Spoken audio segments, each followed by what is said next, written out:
Halo, selamat datang sahabat Dimensi di sesi cerita misteri. Kali ini kita kedatangan tamu yang mempunyai pengalaman mistis yang dirasakan sendiri oleh beliau. Sebelum kita lanjut ke ceritanya, baiknya sahabat Dimensi jangan lupa untuk subscribe, like, comment, and share. Baik, selamat malam Mas. Selamat malam. Bisa diperkenalkan terlebih dahulu pada sahabat Dimensi? Ya, perkenalkan nama saya Ade, biasa dipanggil Pak Ade. Jadi gimana Pak Ade? Ceritanya saya sudah sempat mendengar beberapa sedikit ceritanya spoiler, cuman sahabat Dimensi mungkin pengen lebih tahu. Jadi gini ceritanya, kita tuh kan suatu bisa dibilang komunitas, kelompok atau ririungan lah gitu ya. Kita sering ngumpul, sering nongkrong bareng. Nah, suatu waktu ada salah satu teman kita yang saling cinta. Oke. Nah, awalnya dari sana saling cinta, terus baru menjalin kasih. Nah, setelah menjalin kasih, lama kelamaan si perempuannya pengen ke jenjang yang lebih serius. Oke. Nah, si laki-lakinya menyanggupi permintaan si perempuannya, tapi si laki-lakinya kayak mengulur-ngulur gitu. Mengulur-ngulur, si perempuannya pengen segera, laki-lakinya mengulur. Nah, suatu waktu si perempuannya memaksa buat ketemu orang tua laki-laki. Ngajaklah kita Teman-teman satu komunitas. teman-teman komunitas itu sekitar 7 orang lah. Saya, pacar saya, teman pacar saya sama suaminya dan temennya si cewek itu. Karena kejadian ini kan 7 atau 8 tahun yang lalu, saya masih pacaran sama istri saya sekarang gitu. Sudah jadi istri sepertinya? Iya, sudah punya istri, 2 anak. Nah, setelah kita persiapkan, kita berangkatlah ke sana. Berangkat ke lokasi rumah si laki-lakinya. Nyampe di lokasi, terus ketemu sama orang tuanya, ngobrol, maksudnya kedatangan ke sana mau ngapain, terus mau memastiin ini anaknya saling mencintai, pengen melaju ke jenjang yang lebih serius. Orang tuanya menyetujui, tapi orang tuanya juga minta waktu buat mempersiapkan resepsi yang seperti itulah, undangan-undangan saudara-saudaranya, karena kan pada jauh-jauh saudaranya gitu. Setelah ada keputusan itu, seneng lah si perempuannya, si laki-laki juga seneng. Nah, pas kita pulang aja ya, pulang. Nah, beberapa bulan berikutnya, sekitar berapa ya, 4-6 bulanan lah, saya karena kejadian udah lama nggak tahu, 4-6 bulanan, si perempuan itu nanyain lagi, ini kepastiannya gimana? Sudah lama seperti ini, tapi kok belum ada kejelasan, belum ada jawaban yang pasti, cuman ia menyanggupi tapi tanggal hari bulan dan tahunnya belum ditentuin gitu. Nah, pas udah galau lah ya, bahasanya mah galau, si perempuan itu nanya terus ngedesak, si laki-lakinya menghindar. Saat itu menghindar, sempat menghilang, jarang ngumpul lagi. Setelah itu lihat si perempuannya kasihan kan, terus si perempuannya coba buat kita datang lagi ke sana sekali lagi, kita pastiin aja daripada saya digantung seperti ini gitu. Diajak ayo tapi nggak ada kepastian, nggak ada jawaban yang pasti. Nah, setelah kita kumpul, kita rencanakan, kita waktu itu berangkat hari Jumat pagi. Kita berangkat ke rumah si cowoknya hari Jumat pagi. Kita berangkat, terus Jumatan di jalan karena keadaan saat itu macet. Jumat di jalan, setelah Jumat di deket lah hampir sekitar 1 jaman lagi ke lokasi. Kita makan dulu. Nah, kita setelah selesai makan, tiba-tiba salah satu mobil kita mogok. Yang anehnya, mobil baru, mobil fresh lah, tapi kok tiba-tiba bisa mogok. Tiba-tiba mogoknya. Tiba-tiba Tidak ada mogok. kerusakan atau Nggak ada, diperiksa sama teman kan, ada yang ahli otomotif, nggak ada kerusakan, cuman kenapa bisa nggak jalan gitu. Buat mempersingkat waktu, ya udah kita masuk satu mobil aja semua. Jadi 7 orang itu satu mobil semua masuk situ. Itu keanehan pertama, mobil yang tiba-tiba mogok. Nah, pas setelah selesai makan, semua masuk mobil yang satunya, kita jalan, nyampe Gapura pedesaan itu. oh pedesaan. Maaf sebelumnya ini rumah cowok itu masih perkotaan apa? Oh, lokasinya kebetulan ya bisa dibilang di ujung gunung gitulah. Kaki gunung. Kaki gunung. Gitu. Soalnya kan pas pertama kali ke sana tuh kayak yang ini bener ada rumah ke sini gitu. Aneh itu kayak gitu. Tapi ada bener, kita nyampe ke sana cepat. Nah, ini yang kedua, udah nyampe Gapura, ada keanehan yang kedua. Masuk ke Gapura, kita biasa kan, kita biasanya kalau dari Gapura ke rumahnya sekitar 5-10 menit. Kita udah masuk Gapura, kayak dibikin linglung, Dibikin tersesat gitu. Dibikin tersesat. Kita muter-muter, balik lagi ke situ, nanya lah, kita tuh nanya, ini kan kita udah sering ke sini, kenapa sekarang susah ke sini? Terus si perempuan yang pasangannya itu bilang gini, tadi saya komunikasi sama dia, saya mau ketemu, saya udah di jalan mau nemuin dia sama keluarganya. Nah, di situ udah mulai kejanggalan di situ. Wah, kayaknya ada sesuatu nih, si laki-laki nggak mau ditemuin. Nah, kita masih biasa aja sih sebenarnya, cuman karena sekali, 2 kali, yang ketiga kalinya masih tetap seperti itu, baru kita mikirnya ke sana. Kita kayaknya nggak boleh ketemu sama dia, dibikin linglung gitu. Kita muter-muter aja di situ sekitar 1 jaman lah. 1 jam. Udah belok kiri salah, belok kanan salah, lurus ada belok kanan, balik lagi ke situ. Aneh. Nah, pas setelah kita lelah, capek, nggak lama suara azan asar. Nah, setelah azan asar itu kayak jalan tuh kayak kebuka gitu. Kita tuh tahu jalan ke sini gitu. Jalan aja. Setelah dengar azan asar, jalan 5 menit dari titik situ nyampe ke rumahnya. Nah, itu kan kejadian buat saya 2 kejadian aneh ya. Jadi waktu sampai ke rumah cowoknya itu masih di sekitar asar. Iya, sebelum asar lah. Sebelum asar. Pas masih kita tersesat itu sebelum asar.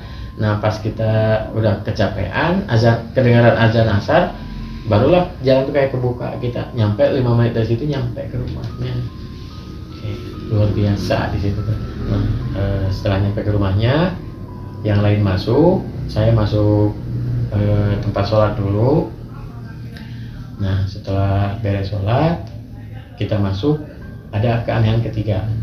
Kita tuh kayak disuguhi makanan yang di luar dari kebiasaan kita gitu. Di luar kebiasaan tuh maksudnya? Kayak seperti kalau pisang kan biasanya pisang Ambon ya. Oh iya. Ini pisang yang suka dipakai buat sesajen. Sesajen? Nah, nggak tahu lah pisang apa namanya, ada kayak ya pisang gitulah, aneh. Nah, setelah itu terus ada kopi. Padahal kita nggak minta kopi, nggak minta apa, udah ada kopi di situ. Normalnya kan harusnya disuguhin Nawarin dulu kan, mau Oke. minum apa gitu. Ini enggak, kita datang udah ada itu semua. Nah, saya sama pacar saya saat itu keluar aja ya. Keluar, saya mau swafoto lah, karena pemandangannya bagus di situ gitu.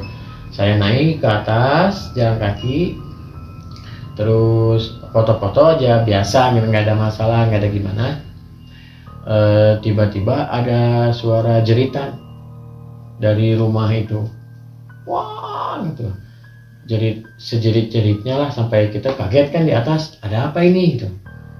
Kita tuh langsung bergegas turun ke bawah, bergegas, ada apa. Nah, diceritain lah, ternyata si yang suami istri temen saya tuh, yang si istrinya kerasukan. Istrinya, ceweknya berarti ya? Ya, suaminya cerita bahwa tadi kejadiannya seperti ini. Jadi si pasangan yang pengen menikah ini berargumen, yang satu pengen cepet si perempuannya, yang lakinya sabar nunggu kesiapan dan lain. Wah, saling berargumen. Terus dilerai lah sama suaminya. Suami yang Istrinya kemasukan, dilerai sama suaminya. Mungkin karena istrinya itu kan seorang perempuan nggak bisa kayak emosi yang meledak-ledak, jadi kayak dipendam gitu, kosong, langsung kemasukan. Kejadiannya kayak gitu, sampai kedengeran pas saya di atas teriak, saya turun, udah agak tenang tuh istrinya. Pas si yang pasangan itu ditenangin, iniin, pas keluarlah dari kamar ngelihat si istrinya kesurupan, jadi lagi lah pas lihat orang itu, lihat laki-laki itu, lihat sampai yang teriak wah gitu, teriak yang sekencang-kencangnya sampai lampu nyala gini, tiba-tiba kayak di sinetron aja, mati nyala kayak energi yang kuat gitu, teriak yang kencang, terus kayak gorden, terus si ininya etalasinya gitu, ngegeter gitulah. Wah, suasana mencekam banget. Maaf ya, agak merinding. Suasana mencekam banget saat itu, mencekam banget. Terus tiba-tiba ibunya ngasih air nih biar tenang. Nggak sempet diminum, keburu reda teriakannya si teman saya tuh, keburu reda. Pas lihat waktu udah mepet mau maghrib nih, udah diangkat aja daripada kita kemalaman di sini, kata suaminya teh. Kita datang aja susah nyampe sini, apalagi kita pulang. Nah, pas kita mau pulang, kan pingsannya istrinya tuh. Kita berempat ngangkat istrinya, satu-satu, suaminya, terus saya, teman saya berdua ngangkat. Kita berempat nggak keangkat istrinya. Saya sebelumnya itu maaf, istrinya itu berat badannya perawakannya sih normal lah, seperti ya wanita standar biasalah. Berat badan nggak berat banget gitu, masih ya kalau normal gitu, dalam keadaan normal mungkin suaminya itu bisa angkat sendiri juga gitu. Nah, saat itu dia pingsan, diangkat sama berempat, nggak keangkat nih, kok berat banget gitu. Saya udah coba baca-baca yang saya bisa, tetap aja nggak keangkat. Udah capek, tiba-tiba ada orang situ yang menawarkan bantuan. Kenapa bisa saya bantu? Ini mau pindahin ke mobil, udah saya aja yang angkat, bilangnya kayak gitu. Perawakan seperti akan ini ya, kecil, dengan enaknya naik gitu, diangkat, bawa aja ke mobil. Kita heran-heran berempat itu, kok bisa ya? Kita berempat yang segar, yang kuat, ngeliat itu kecil sendiri bisa keangkat. Sedangkan yang berempat bisa keberatan. Nah, situ kan udah bertanya-tanya, ada apa sih di sini gitu. Sampai pada akhirnya udah masuk mobil, kita semua pamitan. Terus si yang ngangkat itu ini air dari ibu, bisa lupa bilangnya kayak gitu. Masuk ini ke mobil.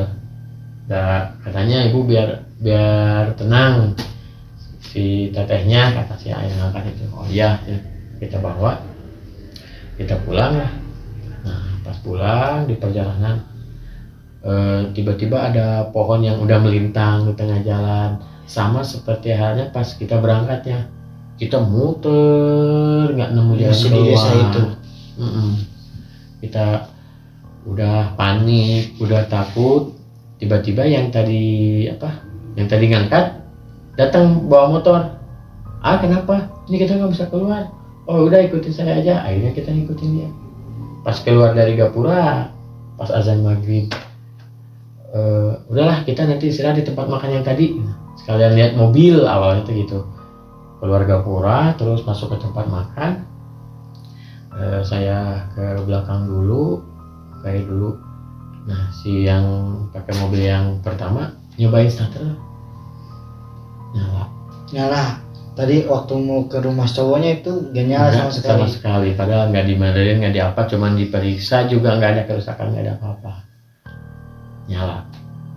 Kita udah astagfirullahaladzim, ada apa ini gitu. Nah pas setelah nyala akhirnya berpisahlah. Kita awalnya bertujuh di mobil jadi berlima, yang dua pindah ke mobil, satunya lagi. Nah awalnya teman saya nyetir, terus suami istri di tengah sama istrinya lagi kerasukan, terus saya sama pacar saya di belakang. Kita jalan biasa, di tengah jalan tiba-tiba si yang kerasukan itu, si istrinya itu sadar tapi dia nggak ngerasa itu dia. Tapi dia Jadi sadar kayak tapi masih tetap kerasukan gitu. sadar tapi berbentuk orang lain, sampai dia bilang, kenapa tangan saya kayak gini, kenapa tangan saya keriput kayak nenek-nenek gitu. Ya, kenapa? Terus dia tuh bilang ke suaminya, ih kok tangan saya gini. Kata suaminya teh, nggak apa-apa gitu. Nah pas nggak lama lagi dia teh nyadar lagi, suaminya agak lama-lama kok kepanasan gitu. Dia minta tuker sama supir. Yang supir di depan, tolonglah tuker, saya di depan nyetir. Nah suaminya nyetir, terus saya paling belakang pindah ke paling depan namanya suaminya. Nah yang supir itu di tengah. Nah, di tengah perjalanan tiba-tiba dia ketawa kayak nenek aja. Ketawa kayak gitu. Sontak lah kita berhenti sebentar, langsung ke pinggir, lihat matanya merem. Matanya masih merem. Ketawa, matanya merem. Terus coba kita baca-baca yang bisa, sebisa kita lah. Baca-baca, agak tenang, jalan lagi sekitar setengah jam dari perjalanan. Tiba-tiba ngomong lagi, pengen pipis, dengan suara khas nenek-nenek, pengen pipis, ini kayak gitu loh, pengen pipis. Kita kan bingung ya, aduh mau pipis di mana, coba cari tempat. Awalnya mau masuk ke kantor desa, cuman gila kulita, nggak mau takut. Nah akhirnya masuk ke salah satu supermarket, masuk ikut pipis. Awalnya sendiri masuk, cuman saya saranin ke suaminya, tolonglah ditemenin, takut ada apa-apa. Akhirnya ditemenin lah sama suaminya. Udah pas udah beres pipis, pas masuk lagi ke mobil, dengan jalan seperti biasa tapi tangannya gini, entah kenapa tangannya selalu kayak gini. Masuk mobil, terus saya punya inisiatif, ini takut ada apa-apa sama air yang dibawa dari sana, saya buang aja ke tong sampah. Saya beli air yang baru lah buat minum di jalan kayak gitu. Nah di perjalanan nangis aja terus, si istrinya tuh nangis terus, ya nangis gitu ngeringit, ini kenapa tangannya keriput kayak gitulah, kayak sedih. Dia tuh jadi dia tuh melihat diri dia tapi kok kayak gini bentukannya gitu. Dia jadi kayak yang dia tuh masuk ke raga orang lain padahal raganya dia gitu. Kenapa tangan saya kayak gini, menangis kayak gitu. Akhirnya teman saya itu punya inisiatif, udah dibawa aja, saya punya kenalan Pak Ustadz, orangnya bisa yang kayak gini, coba ditelepon lah ke masjid. Si Pak Ustadznya udah nyiapin air putih kayak gitu, entah air apa itu ya, saya juga nggak tahu. Didoain lah. Awalnya sih biasa aja, duduk udah didoain, kata Pak Ustadz coba telentang aja. Ditelentangin lah sama suaminya teh, dibacain lah sama Pak Ustadznya teh, dibacain, ada sedikit reaksi, terus diinin air, dibalur-balur ke badannya, terus dibasahin lagi doanya. Nah di situ reaksinya udah mulai agak atraktif lah, agak keras reaksinya teh. Jadi kayak yang orang telentang terus ngangkat kayak gitu, si pantatnya ngangkat ke atas tapi kakinya nempel, jadi ngelekuk Jadi gitu. posisi kayak kayang gitu. Nah kayak kayang gitu tah, kayak kayang. Nah terus pas di bagian kayaknya detik-detik bacaan terakhir, si Pak Ustadz ngambil air terus diciprat-cipratin lagi. Si ininya teriak langsung, si ceweknya teriak sambil kayang gitu, sambil sedikit ngangkat sekitar 10 cm lah terbang aja itu mah, cuman posisinya kayang gitu, terbang kayang, ini ngangkat dia kayak yang terbang lah, tapi 10 cm gitu. Nah, pas si perempuan itu ngangkat seperti itu, diciprat-ciprat air sama si orang yang bisa itu, si Pak Ustadz itu, akhirnya dia turun lagi, tergeletak, dibersihin sedikit. Setelah bersih dia istirahat gitu, kayak istirahat tidur gitu, barulah si Pak Ustadz bilang kalau yang masuk ke sini tuh yang paling kuatnya nenek-nenek, terus sisanya sekitar ada 9 sampai 12 yang ngikut. Terus kata si Pak Ustadznya, saya takutnya ini jadi fitnah, saya nggak tahu ini yang ngikut dari sana atau kiriman buat si teteh yang kesurupan itu.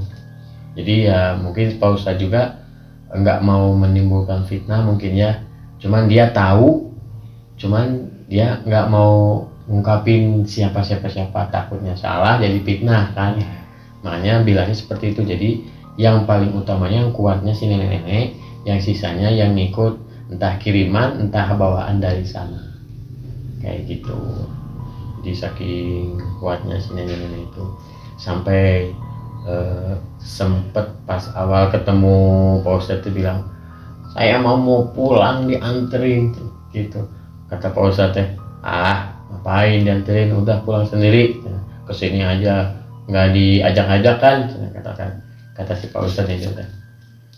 Dan akhirnya setelah siuman, setelah menurut Pak Ustadz ini mah udah baik, boleh pulang ya, kita bergegas pulang. Beres di situ cerita atau masih ada sih? Masih ada, cuman nggak se ekstrim yang sebelumnya itu. Masih di perjalanan, masih mau menuju ke rumah, kita sempat ke tempat makan cepat saji. Kita istirahat di sana, kita makan, dan si perempuan itu juga makan, cuman masih kayak nenek-nenek. Jadi kayak yang tatapannya kosong, diem, nyubit-nyubitin makanan, makan sedikit cemen-cemen gitu lah, nyubit-nyubitin, tapi tatapannya masih kosong. Diajak ngobrol cuman iya gitu. Entah mungkin bekasnya atau emang lemas, saya nggak tahu karena saya belum pernah merasakan kayak gitu. Nah setelah makan nggak lama, udah sekitar jam 3-an, baru kita pulang ke rumah. Awalnya kita mau pulang ke rumah masing-masing, cuman karena suaminya ngerasa saya nih masih butuh ditemenin nih, masih kurang enak gitu. Suasananya masih mencekam mungkin ya. Lihat istri seperti ini, udah nginep di rumah aja ya. Akhirnya kita nginep di rumah mereka gitu. Kita nginep di rumah mereka. Awalnya saya di kursi, pacar saya sama temen ceweknya di kamar sebelah sana, yang suami istri di kamarnya. Awalnya posisinya seperti itu tidur, cuman 5 menit setelah baru aja tidur, dibukalah kamar. Si suaminya minta ditemenin, udah semuanya masuk sini, saya masih aura sama hawanya kurang enak, takut kenapa. Akhirnya kita masuk semua ke kamar, kita tidur di bawah, mereka di atas.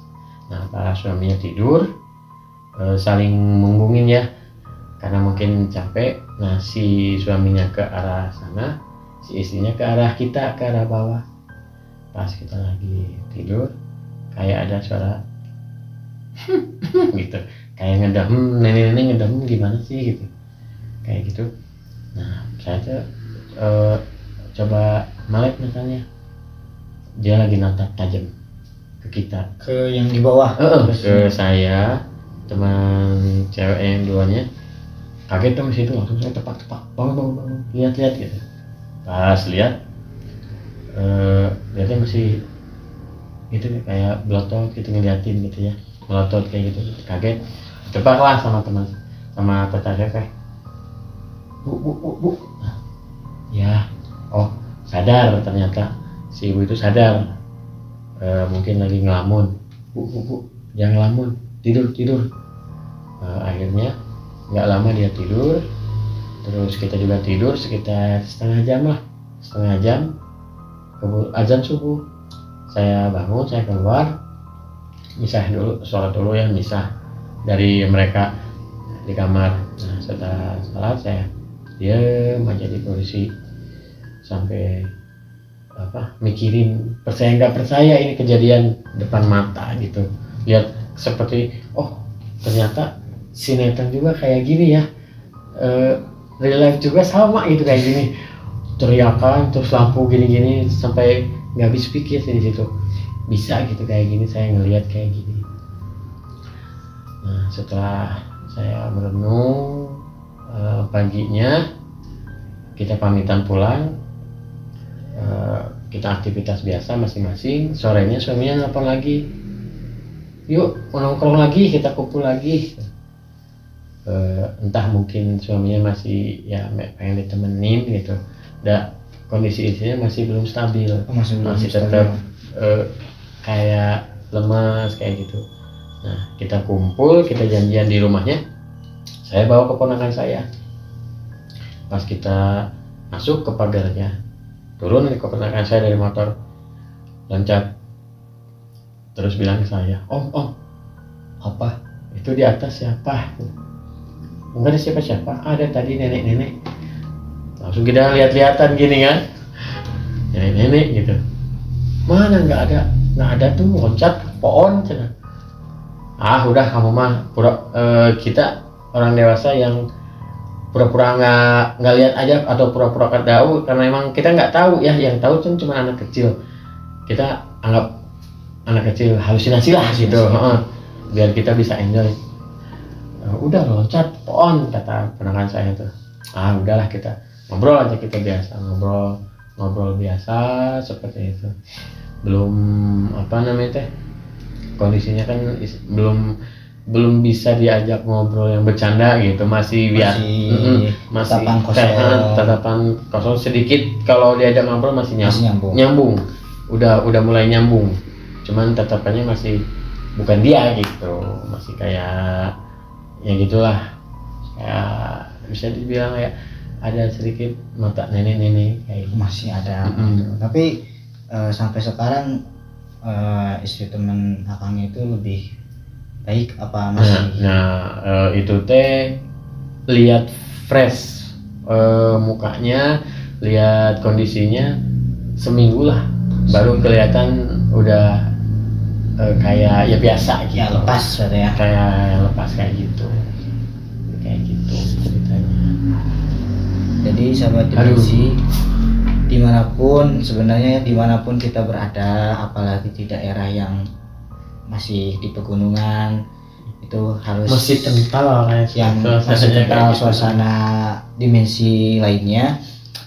Berharap hati-hati, jaga-jaga, selalu berdoa, dan lebih baiknya jaga sopan santun juga. Ya betul. Jangan terlalu banyak pikirannya kosong kalau dengan kayak gitu. Ya bisa jadikanlah pelajaran dari cerita kali ini ya. Terima kasih sudah mendengarkan sahabat dimensi untuk cerita kali ini. Jika kalian suka, bisa like, comment, share, subscribe, dan aktifkan notifikasi loncengnya. Terima kasih, Kang Alek. Sama-sama.